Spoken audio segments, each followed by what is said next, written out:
ওং নমঃ ভগবতে বাসুদেবায়। শ্রীমদ্ ভগবদ গীতা ত্রয়োদশ অধ্যায় প্রকৃতি পুরুষ বিবেক যোগ। হরে কৃষ্ণ। আজ আমরা প্রকৃতি পুরুষ বিবেক যোগের 20 নম্বর শ্লোকটি শুনব।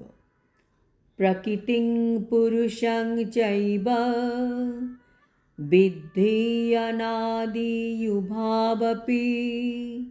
বিকারাংশ্চ গুণংশ্চৈব বিদ্ধি প্রকৃতি সম্ভবান।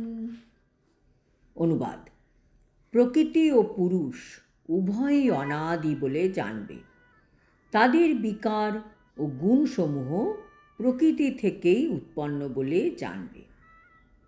তাৎপর্য: এখানে প্রকৃতি বলতে আমরা বুঝি আলো, জল, বাতাস, ধরিত্রী মাতা। পুরুষ বলতে জীবাত্মাকে বোঝানো হয়েছে। জীবাত্মার মধ্যে ভোক্তা হিসাবে অহংকার বোধ থাকে, তাই সে এই জড় জগতে বদ্ধ অবস্থায় থাকে। এই অধ্যায় থেকে আমরা জানতে পারলাম দেহ বা কর্মক্ষেত্র কী, ক্ষেত্রজ্ঞ বা জীবাত্মা ও পরমাত্মা কী। আমরা জানতে পারলাম এই দেহ বা কর্মক্ষেত্র হচ্ছে জড় উপাদান দিয়ে তৈরি। দেহের মধ্যে যে আবদ্ধ হয়ে আছে সেই আত্মা হচ্ছে পুরুষ বা জীব।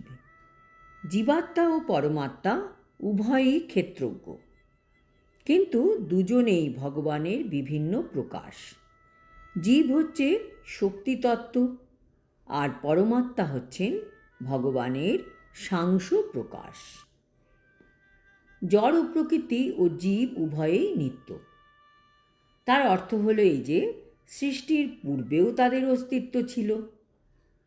পরমেশ্বর ভগবানের শক্তি থেকেই জড় প্রকৃতি প্রকাশিত হয়েছে এবং জীবও সেই রকমই। কিন্তু জীব ভগবানের উৎকৃষ্ট শক্তি সম্ভূত। এই জড় সৃষ্টি প্রকাশিত হওয়ার পূর্বে জীব ও জড় প্রকৃতি উভয়েই ছিল। জড় প্রকৃতি নিহিত ছিল পরমেশ্বর ভগবান মহাবিষ্ণুর মধ্যে, এবং যখন প্রয়োজন হয়েছিল তখন মহত্তত্ত্বের মাধ্যমে তার প্রকাশ হয়েছিল।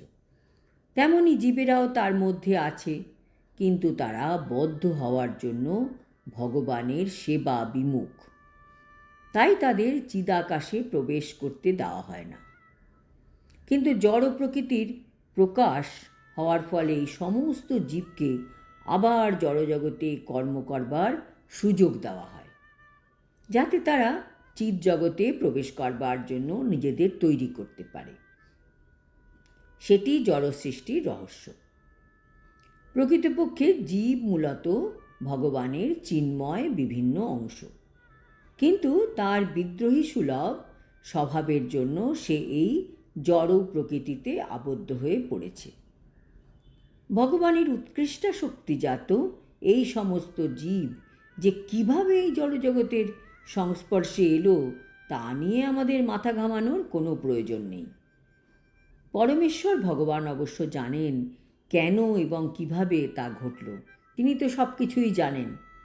শাস্ত্রে ভগবান বলেছেন যে যারা জড়জগতের প্রতি আকৃষ্ট তারা জীবন ধারণের জন্য কঠোর সংগ্রাম করে চলেছে। কিন্তু এই কয়েকটি শ্লোকের মাধ্যমে আমাদের নিশ্চিতভাবে জানা উচিত যে জড় প্রকৃতির 3টি গুণের প্রভাবে সংঘটিত সমস্ত পরিবর্তন এই জড় প্রকৃতির দ্বারাই পরিচালিত হচ্ছে। জীবের সমস্ত রূপান্তর ও বৈচিত্র্য সবই দৈহিক। আত্মার পরিপ্রেক্ষিতে সমস্ত জীব একই রকম। আজ এই পর্যন্ত। পরের শ্লোকে আমরা জানতে পারব কিভাবে সমস্ত জড়কার্য এবং কারণের হেতু প্রকৃতি হতে পারে। হরি ওম তৎসৎ। হরে কৃষ্ণ।